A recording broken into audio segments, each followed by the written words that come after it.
Bonjour à toutes et à tous, soyez les bienvenus sur ma nouvelle chaîne YouTube. Moi c'est Alain Jupin, je suis photographe et astronome amateur.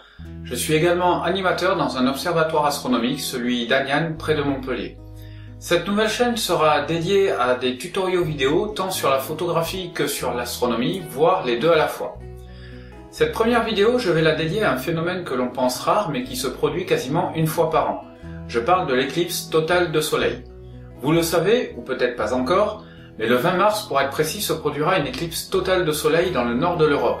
Elle partira de l'Atlantique Nord et traversera la mer du Groenland en passant par les îles Féroé et l'archipel du Svalbard.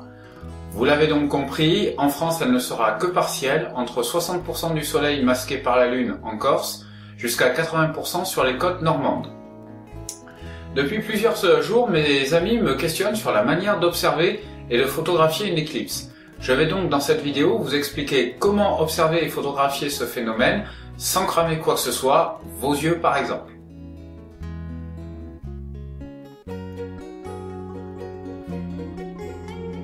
En effet, regarder le soleil directement peut provoquer de graves lésions visuelles. Sans filtre, juste à l'œil nu, il faut moins d'1 minute chez un adulte pour que les brûlures rétiniennes deviennent irréversibles. Chez un enfant, c'est en moins de 20 secondes. En observant sans filtre au travers d'instruments optiques tels que des paires de jumelles, mais aussi des lunettes astronomiques, ou encore un télescope, les brûlures rétiniennes vont bien évidemment arriver instantanément et seront irréversibles. Avec une lunette ou un télescope, il faut compter moins d'un dixième de seconde seulement pour brûler votre rétine et donc perdre un œil, voire les deux si vous récidivez. Mais il y a un autre appareil potentiellement dangereux auquel on ne pense pas, c'est l'appareil photo réflexe. En effet, l'objectif va concentrer la lumière du soleil sur le capteur, mais aussi sur votre œil quand vous allez cadrer à travers le viseur. Mais alors, comment se protéger du danger? Pour observer à travers des instruments optiques tels que ceux cités précédemment, il va falloir protéger nos yeux, mais aussi nos instruments. Pour cela, il va falloir utiliser des filtres adaptés. En Europe, ils doivent répondre à la norme CE et doivent obligatoirement donc avoir le marquage CE. À l'œil nu, ce sont les traditionnelles lunettes dites Special Eclipse.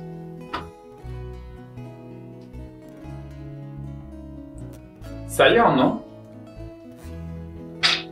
On peut se les procurer pour quelques euros dans les magazines d'astronomie, tels que Ciel et Espace, mais aussi dans les boutiques d'astronomie qui se respectent, et certaines pharmacies ou opticiens. Pour protéger vos instruments, il faut un filtre de densité 5 au minimum. Je vous rappelle ce qu'est la densité. Alors la densité est le rapport de la masse volumique d'un corps, qu'il soit solide, liquide ou gazeux, à celle d'un corps de référence. L'eau pour les solides et les liquides, l'air pour les gaz.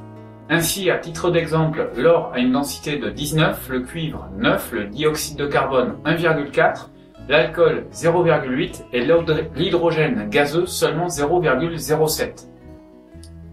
Mais revenons à notre histoire de filtre. La densité d'un filtre est une échelle logarithmique qui indique son taux de transmittance. Donc, la quantité de lumière qui va traverser le filtre. Ainsi, un filtre de densité 5 va diviser la lumière par 100 000.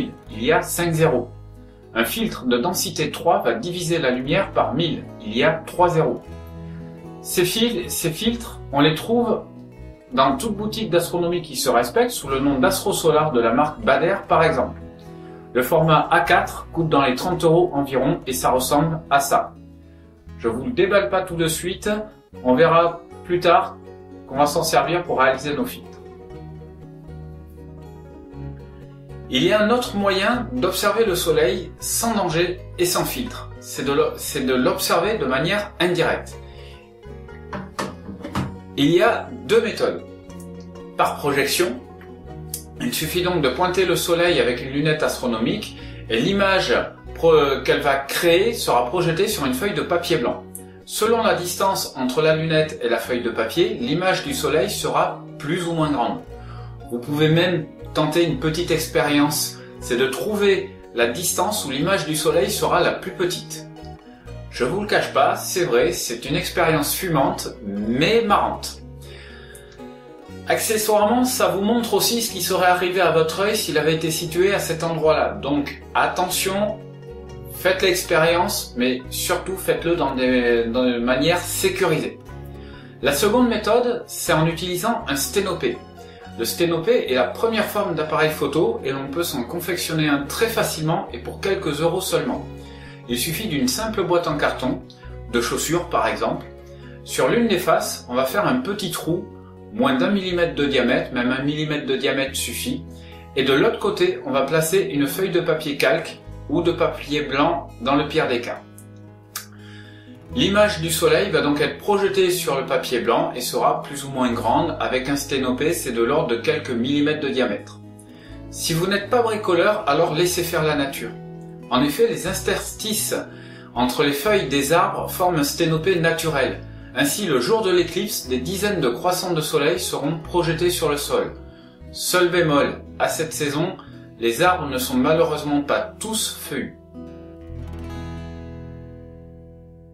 Nous allons réaliser le filtre solaire. Pour cela, nous avons besoin des outils suivants. Des outils de mesure tels que pie à coulisse et réglé, du scotch pour fixer les éléments, des ciseaux pour les découpes, un compas et un feutre indélébile, du papier Bristol de 200 g par mètre carré ou plus, bien sûr notre film Astro Solar. Ici je ferai la démo avec du papier alu car ayant reçu le mauvais filtre, à savoir la version photo au lieu de la version visuelle, j'ai dû le renvoyer. En exemple, je vais réaliser devant vous le filtre pour cette paire de jumelles. Dans un premier temps, nous allons mesurer le diamètre extérieur de notre objectif. Je prends mon pied à coulisse donc. Et je mesure 63 mm de diamètre.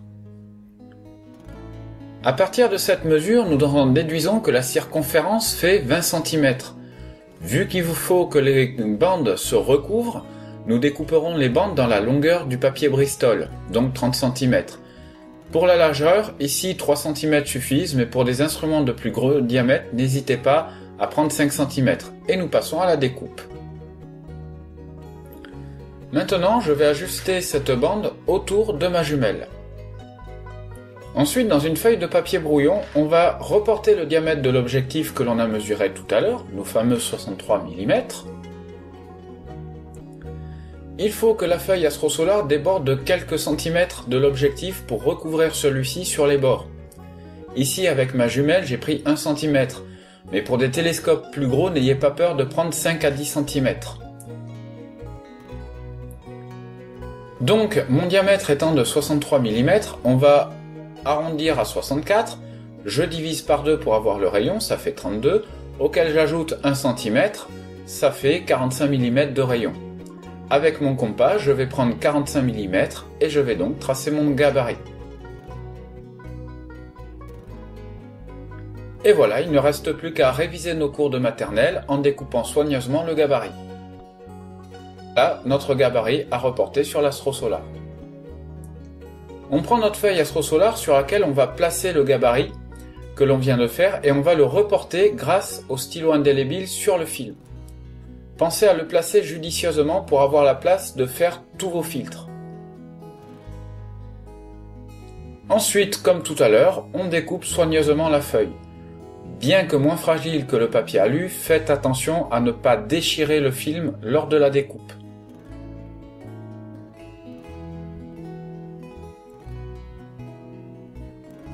On va maintenant tout simplement ajuster le film sur l'objectif de la jumelle. Pour ça, on place le cerclage réalisé tout à l'heure. On va ensuite placer le film solaire sur la lentille en prenant soin de le centrer correctement. Attention, il est hyper important que le film Astro Solar ne soit surtout pas tendu. Il faut toujours veiller à ce qu'il reste détendu, sinon il perd ses qualités optiques. Et on va recouvrir délicatement le film Astro Solar sur la jumelle, comme pour recouvrir un pot de confiture ou autre. Je le répète, faites attention à ne surtout pas tendre le film.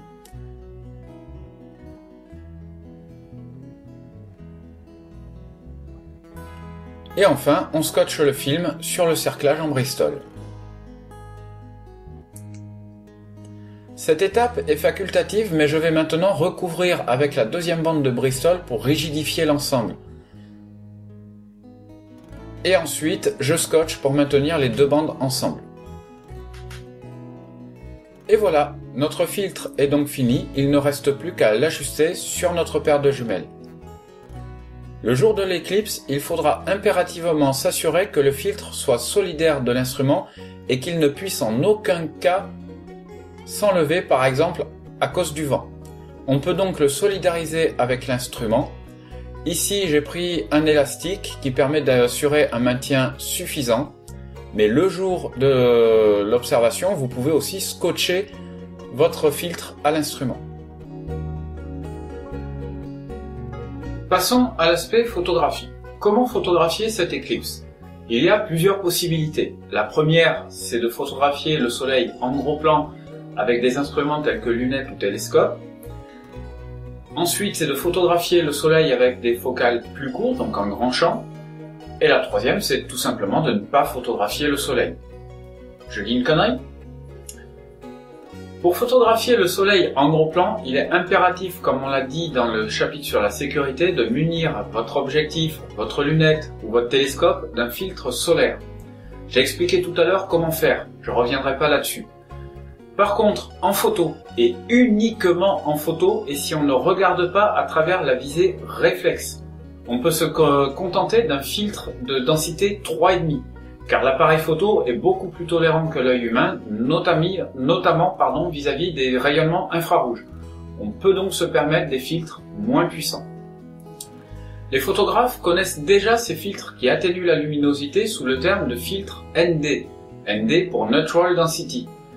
Neutre car le filtre ne modifie pas les couleurs, ce qui n'est pas forcément le cas des filtres solaires qui peuvent donner une couleur orangée, voire bleutée. Un filtre de densité 3,5 correspond à un filtre ND 4000 environ.